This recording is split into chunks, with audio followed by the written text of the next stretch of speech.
من هو المستر الذي خطف الأضواء في افتتاح البطولة الاحترافية إنوي؟ الجواب ستجده في هذه الدقائق المثيرة.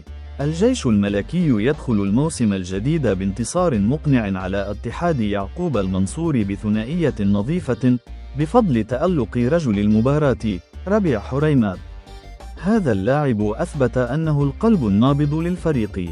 هدف رائع، تمريرة حاسمة، وحتى دفاعيا أنقذ فرصة محققة كانت ستعيد المنافسة للقاء.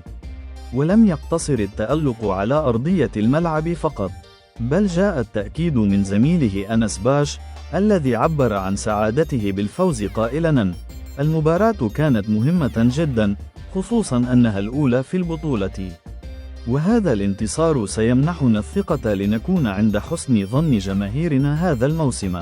الجيش الملكي يرسل رسالة واضحة: نحن هنا للمنافسة على الألقاب. والمستر ربيع حريمات يقود الأوركسترا.